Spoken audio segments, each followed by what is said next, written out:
Au nom du Père et du Fils et du Saint-Esprit. Amen. Je vous salue Marie, pleine de grâce, le Seigneur est avec vous.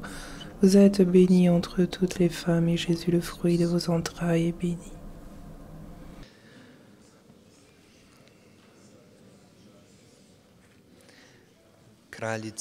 Reine de la paix,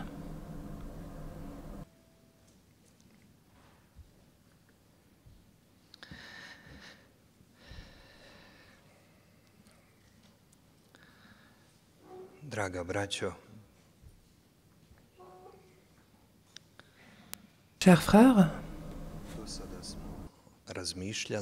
nous avons jusqu'à maintenant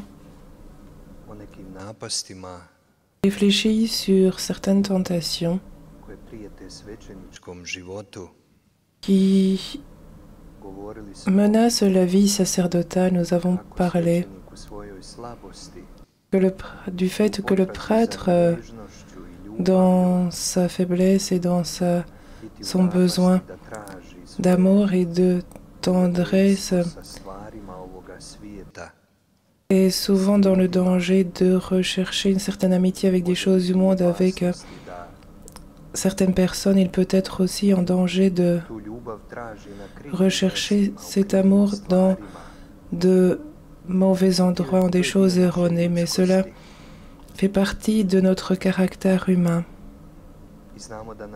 Et nous savons que le Seigneur nous pardonne nos faiblesses lorsque nous nous en repentons sincèrement. Maintenant, je voudrais, pendant cette conférence, réfléchir avec vous sur un thème qui est de même un grand danger pour nous, les prêtres d'aujourd'hui, et qui vient d'une certaine manière de l'extérieur. Elle peut venir aussi de l'intérieur de nous-mêmes, mais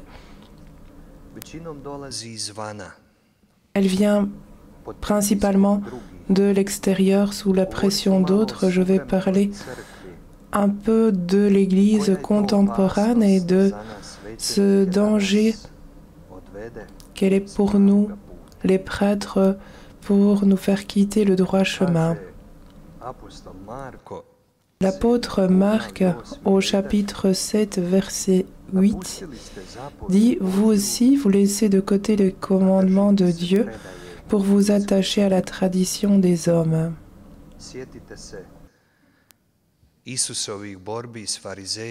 Souvenez-vous de la lutte de Jésus contre les pharisiens et les scribes, alors qu'ils avaient oublié les choses, ce qui est le plus important, le plus essentiel, c'est-à-dire l'amour envers Dieu et envers le prochain, et ils s'occupaient de choses, de prescriptions qui étaient tout à fait secondaires. Dans les Actes des Apôtres, chapitre 20, il est écrit « Moi je sais qu'après mon départ, des loups redoutables s'introduiront chez vous et n'épargneront pas le troupeau. Même du milieu de vous surgiront des hommes qui tiendront des discours pervers pour entraîner les disciples à leur suite. »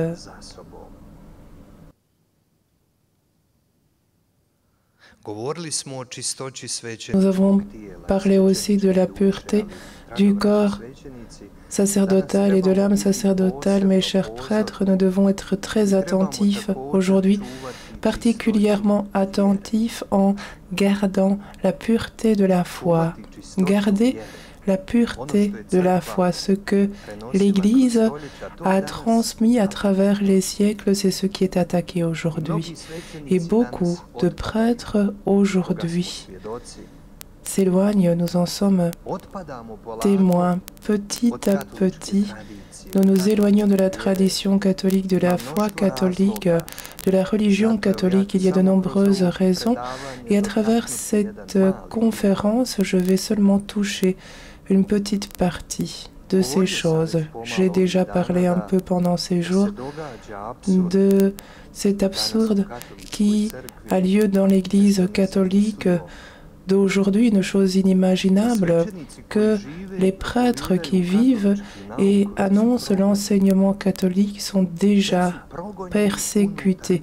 Ils sont déjà persécutés à l'intérieur de l'Église. Aujourd'hui, l'Église s'ouvre à des pratiques que nous pouvons déjà appeler des pratiques idolâtriques et on ouvre largement les portes aux idoles. Il y a tant d'opposition par rapport à cet enseignement traditionnel et ancien catholique qui a été pratiqué pendant des siècles. Je me souviens lorsqu'à une occasion, à l'Occident, j'ai eu un enseignement, je ne dois pas citer de pays ni de lieu, c'était un renouveau catholique dans l'église et en face, dans un bureau de l'église catholique romane. Donc moi, j'ai une retraite dans l'église et dans le presbytère, il y a en même temps un séminaire, une retraite de yoga et de reiki. Je ne savais pas combien de participants il y avait là-bas, mais pour moi, c'était vraiment étrange. Et plus tard, quand j'ai suivi et essayé d'examiner, de rechercher ce qui avait lieu dans l'Église aujourd'hui, c'était étrange. Et il y a un auteur que j'aime beaucoup et que le pape Benoît XVI, le pape émérite, estime beaucoup en disant de lui qu'il est une lumière pour le temps contemporain dans le siècle passé et ce siècle actuel. C'est un Allemand qui s'appelle Dietrich von Hildebrand qui a vécu en Amérique et donc il a beaucoup écrit en anglais. Il y a peu de choses qui sont traduites, particulièrement en croate. Et c'est une personne qui, selon moi, connaît le mieux l'Église contemporaine. Et il cite exactement ce qui se passe dans l'Église d'aujourd'hui. Le pape Benoît XVI très souvent citait cet auteur et je crois qu'un jour, il sera un docteur de l'Église. Pour certains, on a attendu pendant des siècles, mais je parlerai de lui un peu plus tard.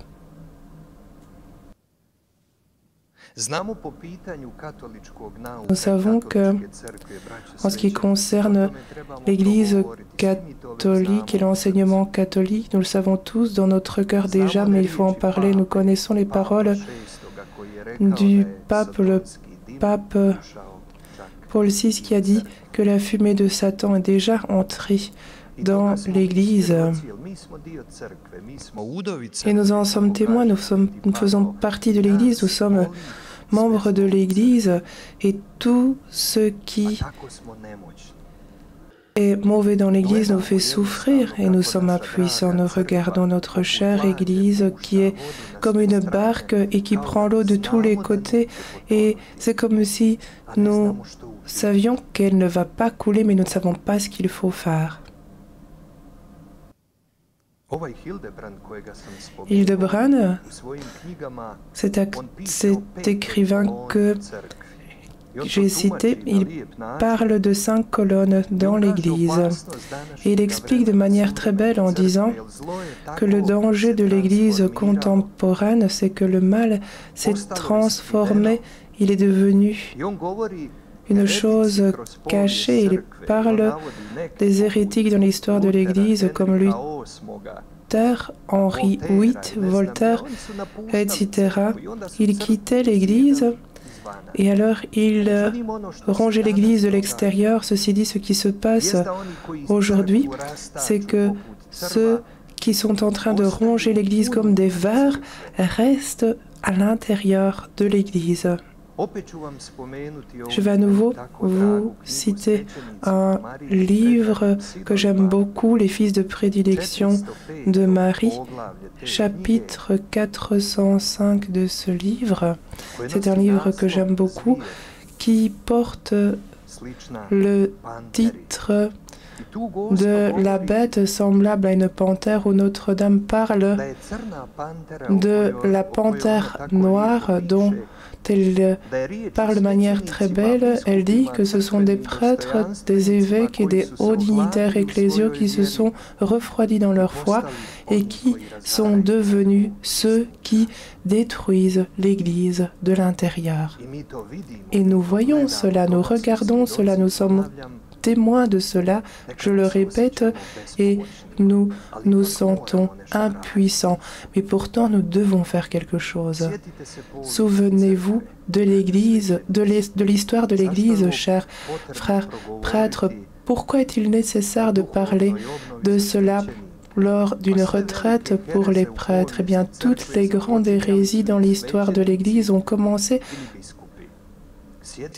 par des prêtres et des évêques. Souvenez-vous de Aria, Donat, Nestoria. Et les agnostiques divers comme Fraticelli, Luther, Calvin, ce sont tous des prêtres. Quand les prêtres s'éloignent de la vraie religion et attirent derrière eux des fidèles, ils deviennent une chose qui est choquante dans l'Église, scandalisante. Il y a un livre qui est très bon que j'ai en langue anglaise. Je vous recommande de trouver ce livre. Il est certainement traduit en d'autres langues. Ce livre s'appelle « Le syndrome de Judas », donc les 7 anciennes hérésies qui reviennent, ces 7 anciens hérétiques qui reviennent à nouveau pour trahir l'Église. Et ces 7 hérétiques reviennent avec beaucoup d'élan pour détruire aujourd'hui l'Église. Maintenant, je vais seulement en cours en utilisant les textes du livre de Dietrich von Rembrandt pour vous aider à être conscient du fait qu'il est important de garder la pureté de la foi, ce que nous devons et pouvons faire, nous prêtres, autant que notre ministère nous le permet, et quels sont les égarements dogmatiques que nous vivons aujourd'hui. Eh bien, tout d'abord, c'est nier la divinité de Jésus. Donc, c'est l'arianisme qui ressuscite. Lorsque nous nous souvenons de ces premiers siècles, nous oublions très souvent les choses. Prenez le temps d'aujourd'hui. Nous voyons que l'Église est très divisée et nous allons tous être d'accord pour le dire. Mais souvenez-vous de ce temps-là, alors que toute l'Église est devenue presque arienne. Ce n'était pas une hérésie qui ne faisait pas de mal, elle frappait la moelle, le cœur même, et niait la divinité de Jésus. Nous savons que la grande partie de l'Église et des évêques étaient pour cette hérésie. Et je ne sais pas s'il y avait d'autres évêques à part Saint Athanase qui a lutté, qui finalement a gagné afin que l'Église définisse ce que nous confessons aujourd'hui. Il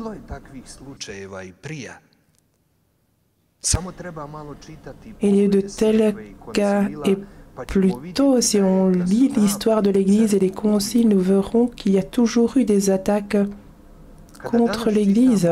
Et lorsque nous lisons aujourd'hui des livres de certains théologiens, il ne faut même pas les citer, vous pouvez les découvrir par vous-même. Lorsque tu lis certains livres, c'est comme si tu étais en train de lire des écrits arianistes. Donc on ne parle pas de Dieu comme le Fils de Marie, mais on l'emballe dans des phrases en disant Jésus de Nazareth pour qu'il n'y ait plus cette pureté de l'enseignement et de la doctrine. Donc l'arianisme ressuscite à nouveau aujourd'hui. C'est pourquoi il y a cette importance de Medjugorje aujourd'hui. Témoigner que Jésus est vivant, qu'il est Dieu, qu'il est présent, qu'il est sur l'autel, que nous l'adorons.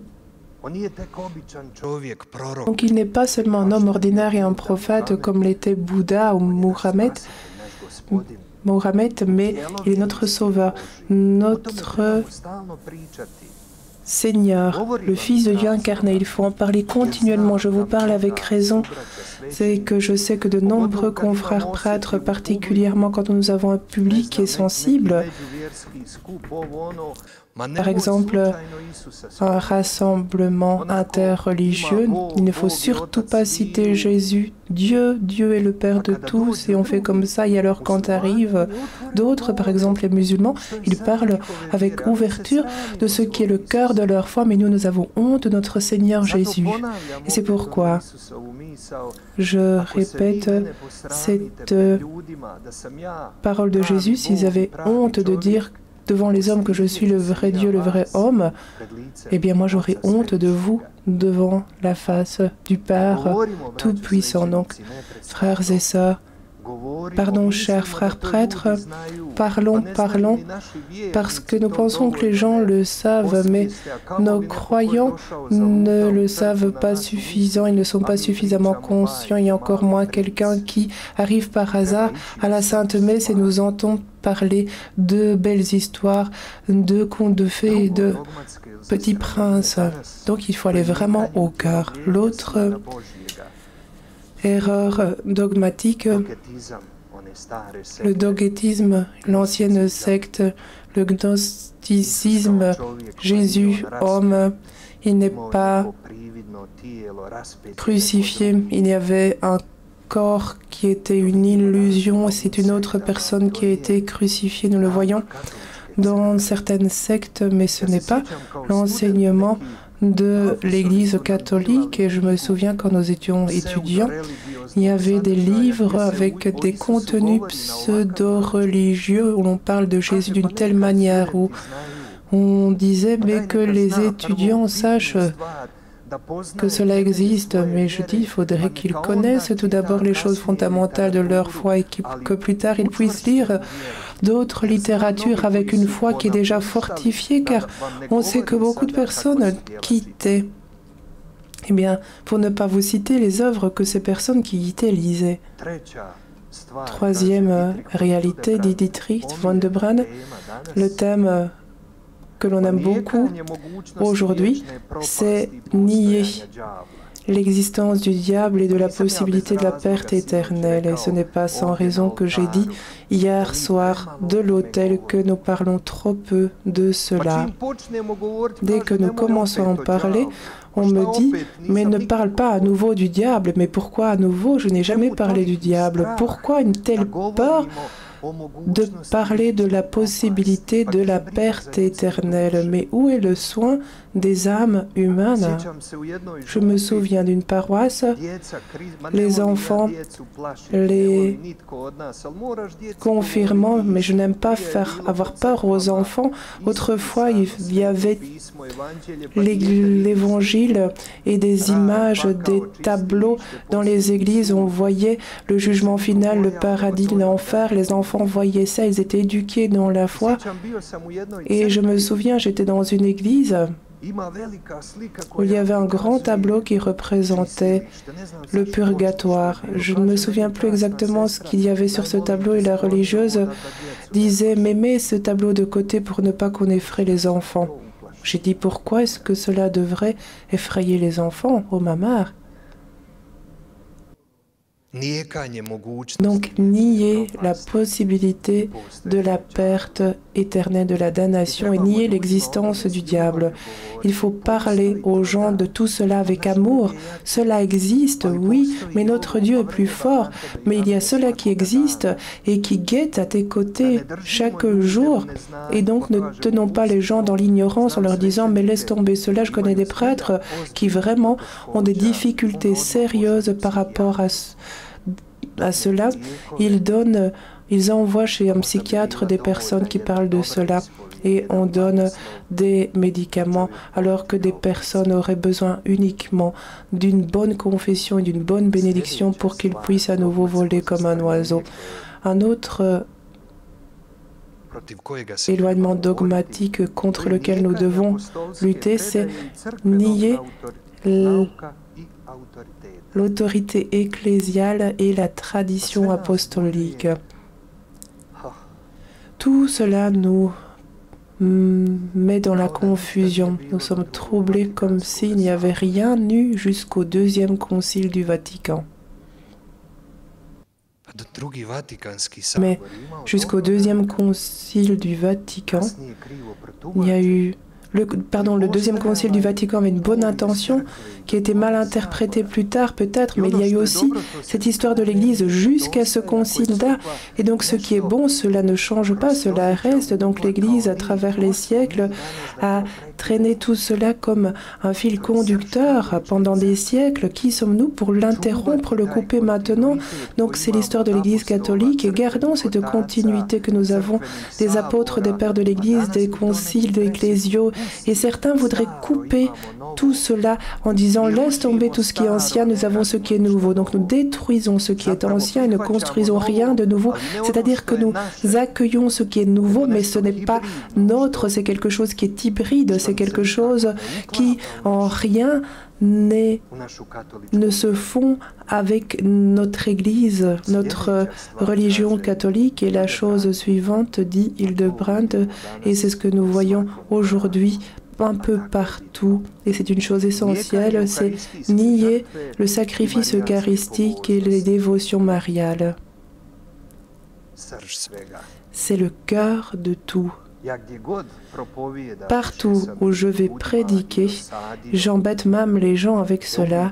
Je dis toujours, en parlant de la prophétie de Jean Bosco, c'est une chose première à dire aux hommes aujourd'hui, l'Église, cette barque qui passe entre ces deux piliers. Et ici aussi à Medjugorje, qu'est-ce qu'est la base de la spiritualité medjugorjienne, la Sainte Messe, les sacrements, et sur l'autre pilier se trouve Notre-Dame, la Sainte Messe et Marie. Eh bien, sans cela, aujourd'hui, tu ne peux dire que tu es un homme catholique, que tu es un catholique. Sans cela, si tu ne vis pas tout cela, si tu ne fais pas l'expérience de la Sainte Messe, et si tu ne vis pas avec Marie comme étant ta mère, mais cela est impossible. Un saint a très bien écrit pour le temps d'aujourd'hui que les prêtres d'aujourd'hui, afin qu'ils survivent dans toutes ces tentations et gardent le trésor de l'Église catholique, ils doivent être des prêtres mariaux, ils doivent avoir un esprit marial, car ce temps est le temps marial. Car quand tu as Marie, alors tu aimes aussi les sacrements, tu aimes la Sainte Messe, tu aimes tout ce qui est le cœur, la moelle de l'Église catholique, c'est ce que Marie enseigne. Et il y a tant d'opposants à la spiritualité de Medjugorje en disant Marie nous parle de choses, c'est comme si nous ne les savions pas, mais que devrait-il dire des choses nouvelles? Souvenez-vous des choses lorsque Paul dit si quelqu'un vient et annonce un autre évangile, même si c'est un ange qui est descendu du ciel, et bien qu'il soit maudit. Donc Marie ne peut rien dire de nouveau. Que devrait-elle dire? Mais le langage de l'amour n'invente pas des choses nouvelles. Quand tu aimes, et c'est une chose qui est très simple. Et donc, elle répète dans l'amour ce que quelqu'un oublie. Et voilà ce qu'est une mère, et voilà ce qu'est Marie.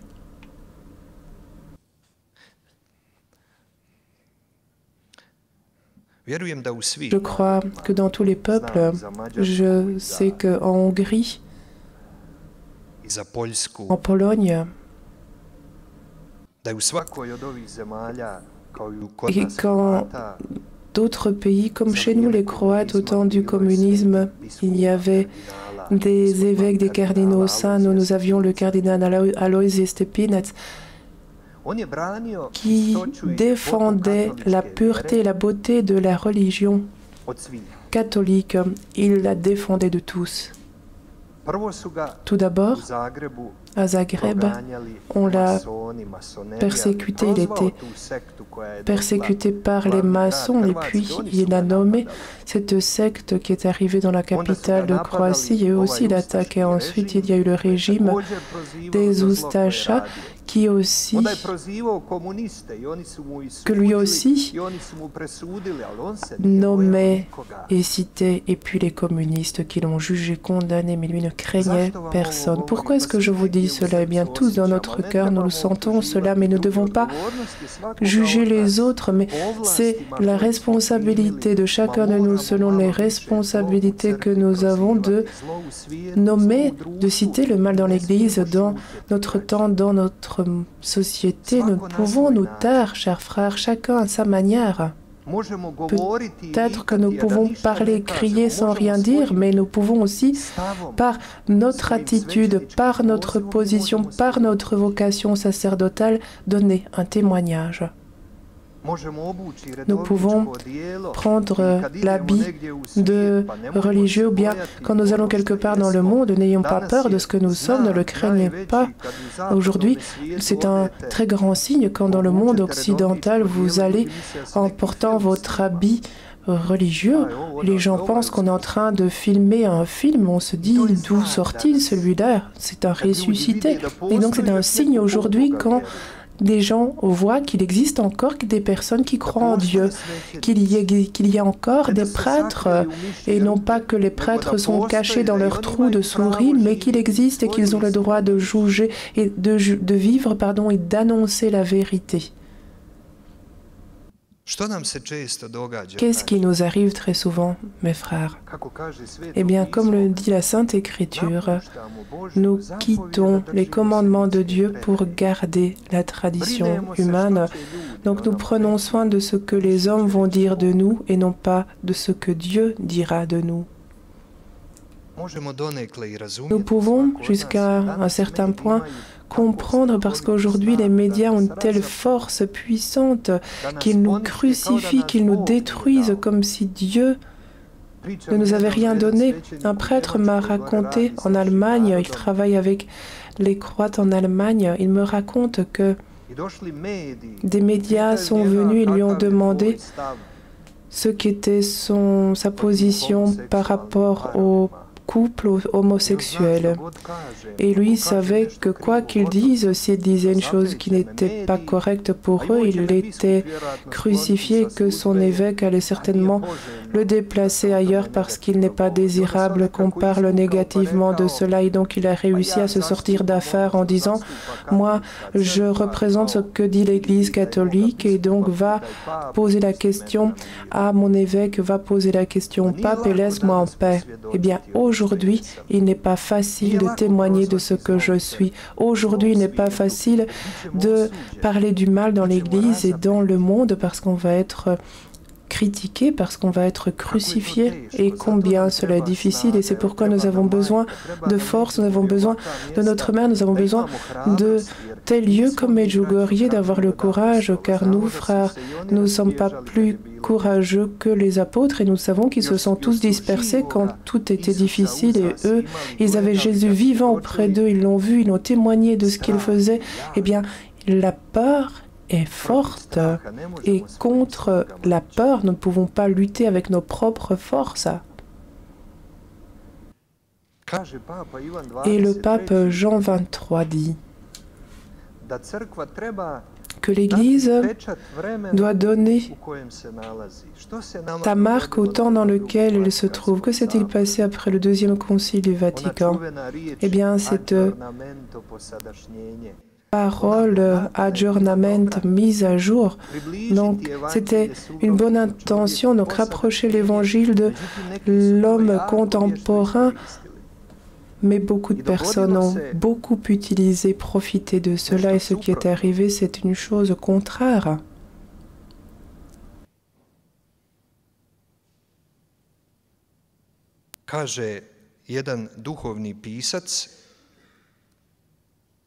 Il y a un écrivain spirituel qui dit, au lieu que l'Église ne marque le temps dans lequel elle vit, ce qui est le devoir de l'Église, eh bien ce qui est arrivé, c'est que nous avons pris l'esprit de ce monde contemporain, que c'est lui qui a marqué l'Église. Donc c'est le contraire de ce qui était l'intention principale qui a eu lieu. Et si nous prenons toute l'histoire de l'Église, eh bien, qu'est-ce qu'est notre devoir, nous, les prêtres? Eh bien, c'est garder ce deposit fide, cette tradition de l'Église.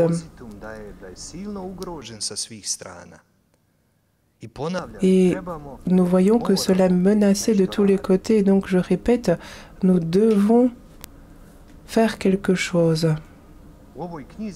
Dans ce livre, Dietrich von Hildebrand, la vigne abandonnée, il crée une expression pour l'Église de nos jours. Je vis, moi, dans un milieu multinational, multireligieux, où toujours il y a des rencontres interreligieuses, des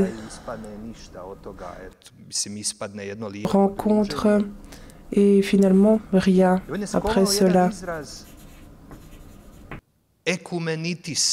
Et lui, il a créé une expression qui s'appelle œcuménitis. Donc c'est comme une maladie. Ce qu'accueille l'Église, c'est comme si nous renoncions à la force et à la puissance que nous avons eue pendant les siècles, alors que le devoir de l'Église est d'annoncer l'Évangile à tous les peuples. Mais que se passe-t-il? Eh bien, l'Église s'adapte trop au monde.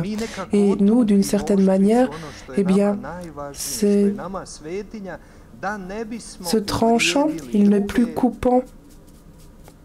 Pour défendre ce qui est saint, nous ne voulons pas blesser les autres et nous nous adaptons aux gens et au monde, alors que l'Église dans les siècles n'a jamais fait de telles choses. Et lui dit, quand il parle de l'œcuménitis, il dit que c'est une illusion de l'Église en ignorant ce commandement fondamental d'annonce de l'évangile de Jésus. Peut-être que vous avez entendu parler de cette rencontre renommée. Elle n'est pas tellement renommée, mais on veut en faire une telle chose. Cette rencontre entre le sultan Belmalik et notre père François. Saint Bonaventure a écrit la biographie de Saint François et là-bas il a écrit que François va rencontrer le sultan courageusement sans être effrayé pour lui annoncer la religion catholique. François, lui, n'a pas peur pour sa vie. Et Bonaventure écrit que François était tellement fou qu'il dit au sultan, mais faites du feu, amenez vos prêtres, vos imams et nous allons marcher en cheminant à travers le feu et que celui qui survivra sera celui du vrai Dieu. Et ces prêtres se sont enfuis. On dit que c'est une chose aujourd'hui qui est fake, que c'est une légende. Et on dit que on fait une autre biographie de Saint François en disant qu'ils ont pris un café ensemble et qu'ils ont parlé de leur Dieu et que l'un a dit « Toi, je respecte ton Dieu » et l'autre a dit « Je respecte le tien » et que c'est OK. Et voilà, donc c'est un exemple de ce que l'on fait de nos jours. Eh bien, on voudrait même faire une update, mettre à jour Jésus, un Jésus qui est meilleur selon nous que celui que nous avons dans les évangiles. Souvenons-nous, vous qui êtes des prêtres plus âgés, vous avez certainement eu des cours comme l'apologétique, la missiologie. C'est des choses qu'on n'a plus aujourd'hui. Prosélytisme. Pourquoi irais-tu convertir quelqu'un à ta propre religion? Il y a un prêtre de nos régions qui travaille très bien, qui chaque année va baptiser des adultes le jour du samedi saint. Il y a des orthodoxes, des musulmans, des couples mixtes et il parle de ce qu'il fait pour des émissions, etc., que chaque samedi saint, il baptise des adultes parmi lesquels il y a aussi des musulmans. Et son évêque l'a appelé et lui a dit, tout ce que tu disais, c'était beau, mais je t'en prie, ne parle plus de ça dans les médias. Cela a un retentissement mauvais. C'est comme si nous forcions quelqu'un à se convertir à notre religion. Mais c'est le commandement fondamental de Jésus, c'est le commandement d'amour, d'annoncer l'Évangile afin que tous les hommes soient sauvés, afin qu'ils connaissent Jésus-Christ, l'unique Seigneur et Rédempteur. Je me souviens quand j'étais étudiant, quand il y a eu cette déclaration sur le salut unique par Jésus-Christ est un choc parmi les théologiens catholiques. Que fait le pape? Pourquoi écrit-il de telles choses aujourd'hui? Nous qui sommes aujourd'hui ouverts au dialogue interreligieux, comment vas-tu aller dire aux autres que Jésus-Christ est l'unique sauveur? Ça a été attaqué par tous. Donc, jusqu'à où en est arrivée notre Église de nos jours?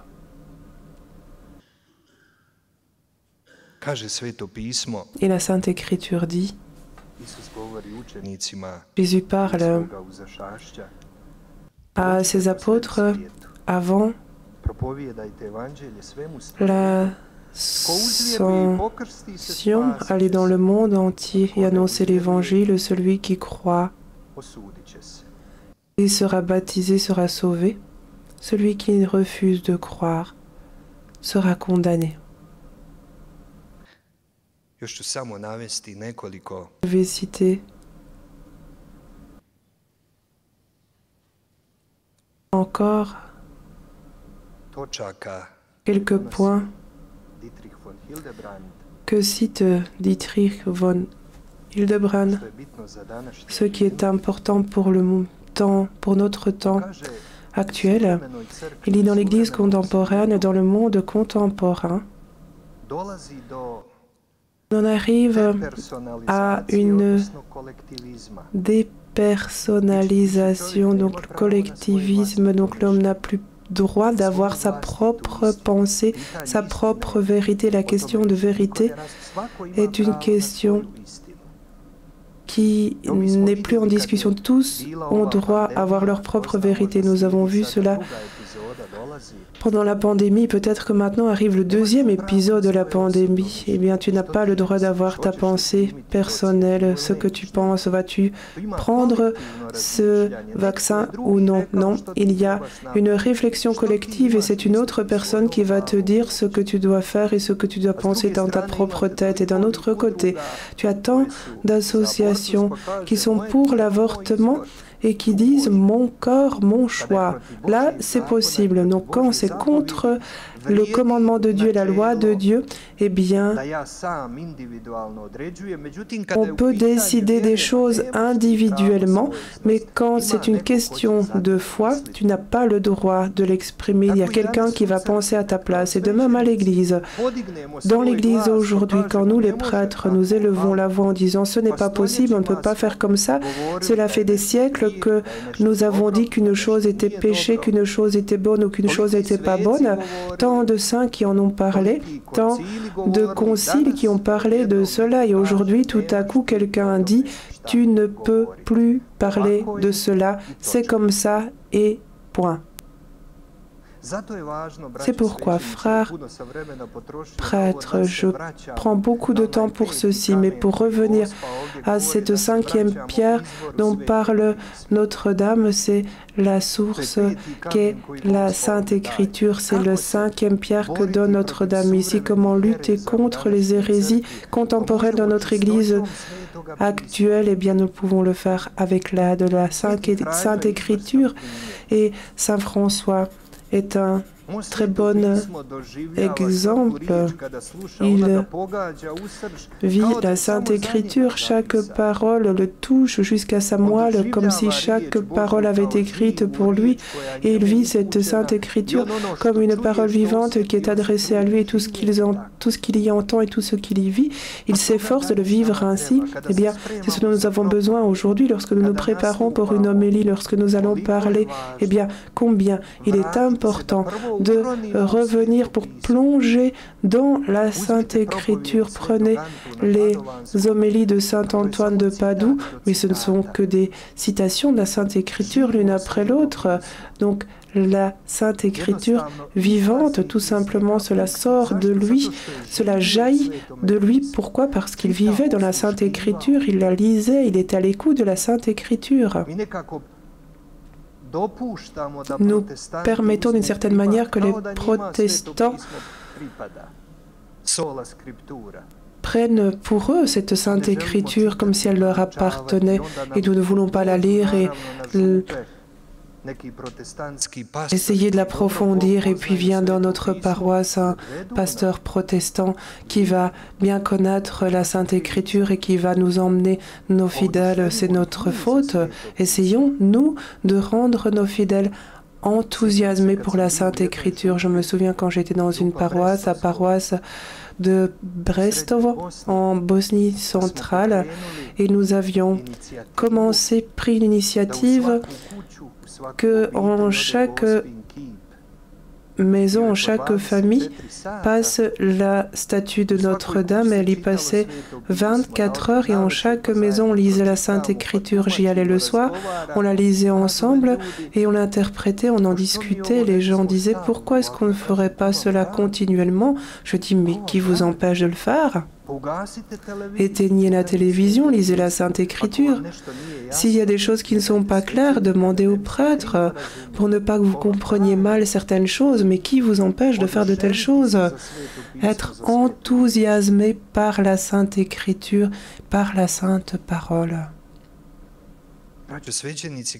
Chers frères prêtres, lorsque nous regardons la Sainte Écriture, nous voyons tout ce que nous avons, et les sacrements, les sacramentaux, et le bréviaire et la prière, et les bénédictions, et toutes les directives morales et la théologie, tout cela vient de la Sainte Écriture, et c'est pourquoi nous devons défendre la Sainte Écriture aujourd'hui.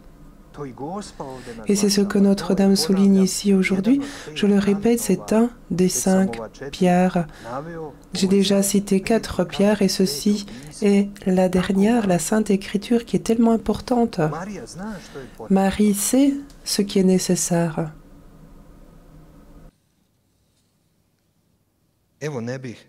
Voilà, je ne parlerai pas plus.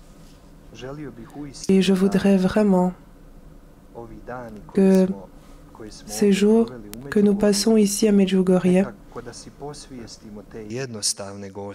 des jours où nous allons commencer à être conscients de ces messages simples de Notre-Dame, qui sont tellement simples, si faciles, mais pourtant difficiles à vivre dans la vie, eh bien, que nous nous efforcions de vivre ces messages de Notre-Dame, particulièrement vous qui êtes là pour la première fois ici à Medjugorje, emportez ces messages dans votre cœur et parlez-en aux gens, aux fidèles. C'est la manière la plus simple en ce temps contemporain d'œuvrer et de faire ce que Notre-Dame nous dit. Gloire soit au Père, au Fils et au Saint-Esprit.